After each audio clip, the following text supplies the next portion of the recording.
저도 예전에 결혼 전에는 특별한 목표가 없었어요. 확실히 결혼을 저 주변에도 보면은 조금 자산이 더 많은 친구들은 되게 일찍 결혼한 친구들이 있어요. 확실히 평소에 내가 접하던 그 경제 관련된 경험들보다 조금 더 이렇게 폭넓게 하게 되는 것 같아요. 확실히.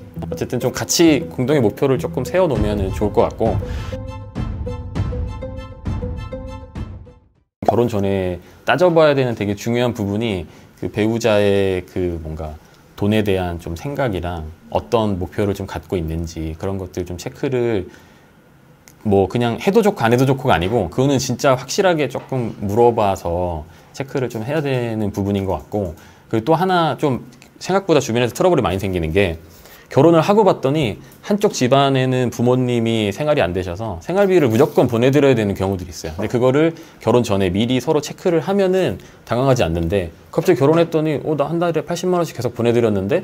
라고 하면은 나 혼자서 뭔가 꿈꿨던 그런 계획들이나 장밋빛 미래가 다 이제 계획이 없어지니까, 그게 어떻게 보면은 너무 막 조건을 꼭 그렇게 따져야 되냐라고 생각을 할 수도 있는데, 확인 정도는 최소한 좀 하고, 그것 때문에 뭐 별로여서 뭐 결혼 안 하고 그럴 상황들까지 있진 않겠지만은 미리 조금 확인을 좀 해야지 아마 좀 덜 서로 나중에 결혼하고 나와서 싸우는 경우가 생각보다 없지 않을까. 생각보다 주변에서 이혼하는 경우가 진짜 생각보다 많고, 정말 와 그런 걸로 이혼한다고 하는 경우도 진짜 많아가지고, 돈 문제 같은 경우 사실 되게 큰 거거든요. 근데 대부분 이혼까지는 안 가려고 어떻게 해서든 막기 때문에 5년, 7년 살긴 하는데, 그 기간이 이제 너무 이제 고통스러운 거고, 이제 좀 지나다 보면 얼굴만 봐도 이제 꼴보기 싫어지고, 그럼 이제 만약에 다른 이제 내 배우자의 부모님과의 돈 문제라고 하면은 이제 그 집도 가기도 싫어지고, 그럼 이제 갈등이 점점 커지는 거거든요. 그럼 결혼 생활을 어떻게 악으로 깡으로 유지는 할 수 있을 텐데, 과연 행복한 걸까라고 생각해 보면은 조금 의문이 드는 거죠. 그래서 결혼 전에 생각보다 체크를 해봐야 될 것들이 많다, 생각을 합니다. 저희는 좀 최대한 아끼려고 하긴 했었는데, 그런 거는 있는 것 같아요. 내가 당장 아꼈을 때 얼마큼 이제 돈을 뭐 많이 아끼는 것도 좋긴 한데, 내가 지금 아꼈을 때 얼마큼 뒤에까지 이제 후폭풍이 있을 것이냐를 좀 생각을 해야 돼서 예를 들어서 뭐 드레스를 보러 갔는데 보여주신 것 중에 이게 제일 괜찮다 해서 거의 골랐었어요. 끝난 거였는데 갑자기 블랙 라벨이 있는데 하나 보실래요? 그러는 거예요.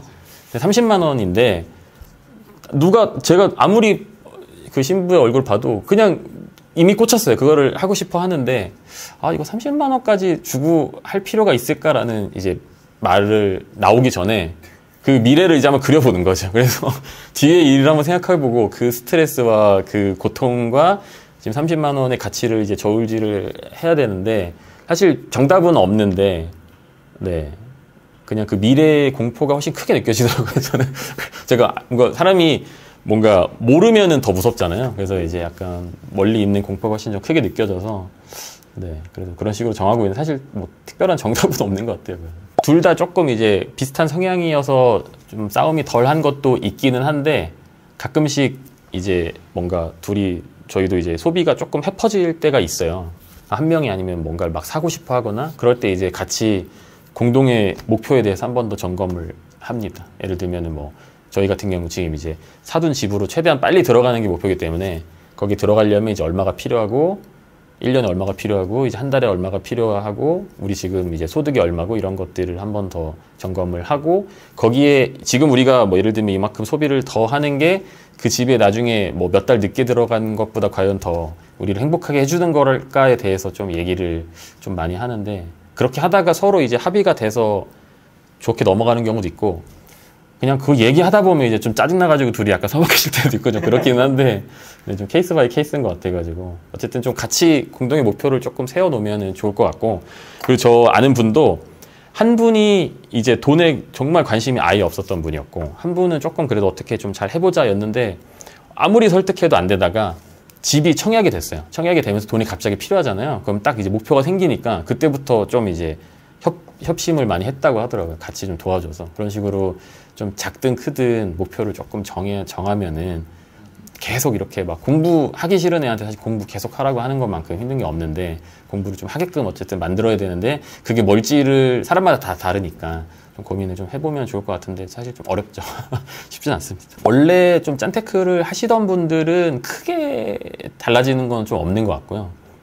대신 원래 짠테크를 하시던 분들이 만약에 투자에 대한 지식은 없었는데 같이 이제 비슷한 성향이 만나다 보면은 투자 공부를 해서 투자 쪽으로 좀 더 잘 나가시는 경우들이 있고, 뭐 결혼 전에 이제 조금 소비를 이제 헤프게 하던 분들인데 결혼을 하고 나니까 이제 다른 것들이 막 보이거든요. 집도 사야 될 것 같고. 그렇게 하다 보면은 이제 나 혼자 솔로일 때는 솔로들이랑 노는데 결혼을 하게 되면은 이제 유부남인 친구나 유부녀인 친구들이랑 같이 모여서 놀게 돼요. 그렇게 되면 이제 갔더니 걔네 집은 자가래. 그럼 어떻게 샀지? 얼마지? 이게 이제 생각이 조금씩 들기 시작하거든요. 우리는 지금 그럼 어떻게 해야 되지? 앞으로? 이런 고민들을 조금씩 하게 되더라고요. 그래서 확실히 결혼을, 저 주변에도 보면은 조금 자산이 더 많은 친구들은 되게 일찍 결혼한 친구들이 있어요. 막 20대 막 중후반 이럴 때 결혼한 친구들은 확실히 어쨌든 집이 필요하니까 빨리 샀더라고요. 근데 또 시기가 좋았으니까 제가 지금 30대 후반이고 뭐 10년 전에 했다고 치면은 사실 어떻게 보면은 그때 몇 년 모아서 사면은 이제 집값이 그 뒤로 많이 올랐으니까 확실히 그런 거에 대한 좀 관심 같은 게 많이 생겨가지고 결혼은 조금 빨리 하는 게 확실히 좋은 것 같기도 하고, 네, 결혼하고 나면은 둘이 정말 이제 완전히 욜로로 가버리면 사실 답이 없긴 한데 보통은 조금 그래도 좀 지출을 좀 줄이려고 많이 노력을 하는 것 같고, 그리고 저도 요즘에 보면 아기가 또 태어나고 이렇게 되면은 어쩔 수 없이 이제 지출이 올라가다 보니까 맞춰서 사실 딱 이렇게 아낄 수밖에 없는 것 같고, 그리고 결혼하고 나면은 저도 이제 좀 일찍 결혼한 친구들은 중학생 막 이렇게 자식들이 있는 경우들이 있거든요.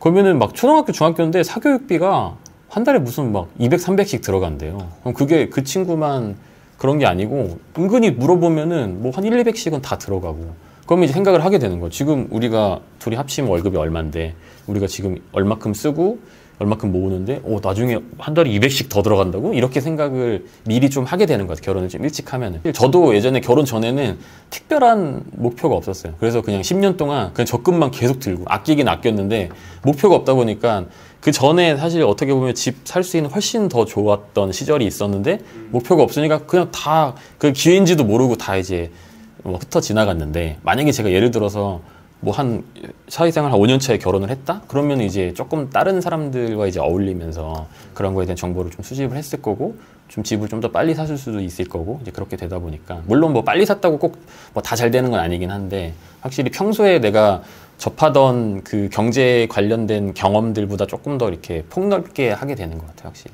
식비 같은 경우는 이제 거의 이제 집에서 해 먹고, 그리고 뭐 회사 갈 때도 무조건 이제 도시락 싸고, 좀 맛있는 거 먹고 싶고 이럴 때는 회사에서 그냥 뭐 회식하거나, 야근하면은 뭐 밥 사주거든요. 그럴 때 조금씩 해결을 좀 했던 것 같고, 뭐 옷 같은 경우는 뭐 제가 관심이 없는 것도 있긴 한데 그냥 남들한테 보이기에 너무 막 지저분하고 이런 거 아니면 사실상 거의 안 샀던 것 같고, 뭐 전기, 가스, 수도 같은 경우도 뭐 사실 최대한 그냥 아끼는 거 말고 방법은 없긴 한데, 수도세나 뭐 가스비가 이제 보통 씻을 때 또 많이 들어가니까 예전 같은 경우는 회사에 샤워 시설이 있었어요. 그래서 출근해서 샤워하거나 아니면 샤워하고 퇴근하거나 뭐 그런 식으로 좀 했었고, 그리고 또 보일러 비용도 많이 들어가니까 그냥 보일러를 안 떼고 그냥 패딩 같은 거 입고 자고 뭐 그런 식으로도 조금 했었던 것 같고, 그리고 통신비 같은 경우는 뭐 많은 분들이 좀 따라 하실 수 있는 건데 보통 이제 대형 통신사 쓰시는 분들이 많으실 텐데 알뜰폰 쓰면은 또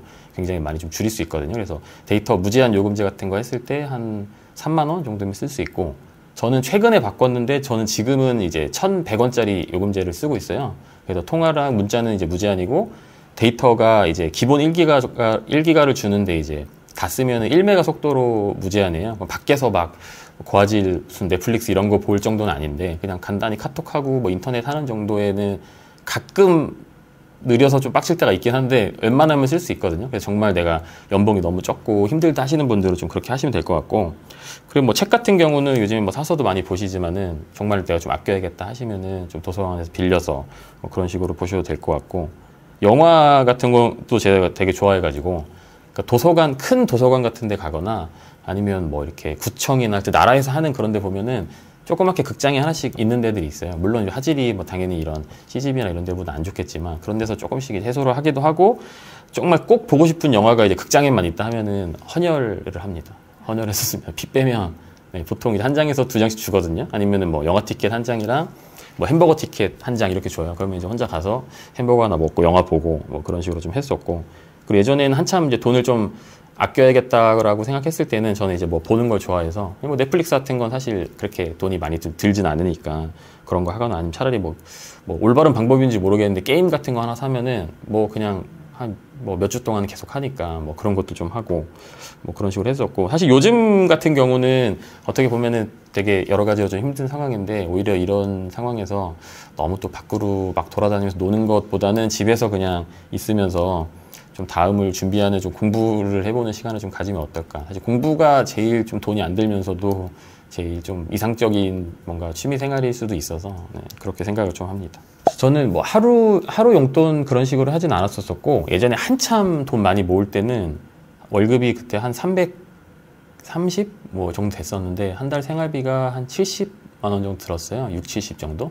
그 정도면은 거의 한 80% 정도 저축이 되는 거거든요.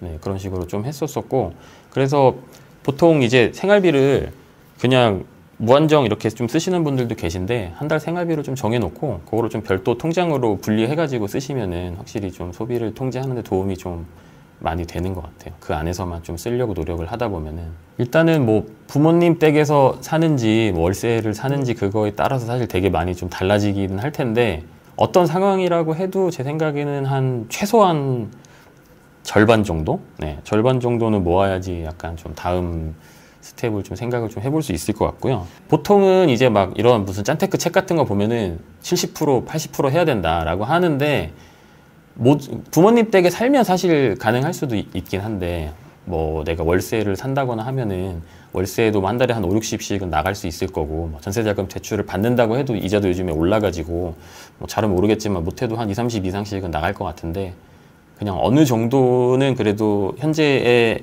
행복감을 좀 너무 없애지 않으면서 그냥 최소한 그냥 미래 준비를 하는 액수로 한 절반 정도는 해야 되는 것 같아요. 주변에 저는 이제 30대 후반이고 주변에 40대 초중반인 형님들이 좀 있어요. 제가 신입 때 저희 팀 뭐 대리나 과장이었던 형들을 이제 아직까지 연락하고 지내는데, 은근히 그 나이 때 회사가 없어지거나 잘리거나 이런 경우들이 생각보다 많아요. 보통 뭐 내가 그래도 뭐 별일 없으면은 뭐 한 60대까지 일하겠지라고 생각을 하지만, 그리고 또 40대 뭐 중후반 50대 이때 잘리면 애매한 게 경력도 많고 직급도 있다 보니까 직급이 있는 상태로 사실 이직을 하기가 되게 힘들거든요. 저도 전 회사에 있을 때 팀장이었는데, 다른 회사로 가려고 보면 팀장 역할을 뽑는 회사가 사실 되게 많지가 않고, 그럼 팀장으로는 안 가더라도 그냥 일반 사원으로 가야 되는데, 그럼 당연히 그 전보다 연봉도 작아지고, 사람들이 되게 못 참는 것 중에 하나가, 되게 불행한 것 중에 하나가, 내 생활 수준이 사실 낮아지면은 내가 300 벌다 200, 뭐 100 벌다 200 벌면 너무 좋지만 400 벌다 200 벌면 정말 그 자괴감이 정말 말도 못 하잖아요. 그래서 당장 내가 이걸 모아서 할 수 있는 게 없다라고 생각을 하는 것도 뭐 인정은 하는데, 그럼 내가 노동소득이 끊겼을 때 그 이후로 어떻게 먹고 살지도 같이 고민을 조금 해봐야 되지 않나. 근데 그런 고민 하다 보면 자연스레 저축을 하게 됩니다. 내가 뭐 집이 금수저거나 집에서 뭐 부모님이 나중에 뭐 몇 억씩 물려주고 그럴 상황들은 아니라고 하면은 그 고민도 두 개를 좀 같이 좀 해봐야 될 것 같고, 그리고 만약에 월급이 한 250만 원 정도 되는 직장인이라고 했을 때, 그분이 뭐 경력이 얼마큼 되는지 모르겠지만 완전 뭐 신입이면은 뭐 나쁘지 않다고 볼 수도 있고, 아니면 뭐 내가 한 40대 초반인데 250이면 좀 적다고 볼 수도 있는데, 옛날 같으면 저는 이제 그냥 절약에만 되게 포커스를 조금 맞췄을 것 같은데, 요즘에 좀 드는 생각은 확실히 절약하는 거는 사실 한계가 있고, 예를 들어서 내가 200만 원 벌어가지고 한 달에 50만 원 쓰고 이제 150만 원씩 모을 수도 있지만, 내가 몸값을 조금 더 이제 올려놓으면은 뭐 500, 600 벌면은 더 많이 쓰면서도 더 많이 저축을 좀 할 수 있으니까, 저도 예전에는 너무 이제 절약에만 매몰돼서 저축률만 신경 쓰고 내가 한 달에 얼마로 살았니, 이번 달에 내가 무지출을 몇 번을 했니, 혼자 그냥 뿌듯해서 아무도 안 알아주는데 그러고 살았었는데, 그게 물론 중요한데 내가 사실 뭔가 절약 변태라서 막 난 아끼면 너무 희열을 느껴서 그게 너무 좋아서 절약을 하는 게 아니고, 나중에 이제 좀 경제적으로 윤택해지고 싶어서 절약을 하는 거잖아요. 근데 꼭 절약만이 사실 답은 아니고, 내가 연봉이 좀 적거나 월급이 적으면 어떤 식으로 내 이 자본주의 사회에서, 이 무시무시한 사회에서 내 가치를 좀 올릴 수 있을지, 그런 거 좀 같이 고민을 좀 해보고, 뭔가 내가 일하고 있는 업종이 뭔가 돈이 조금 안 도는 업종일 수도 있어요.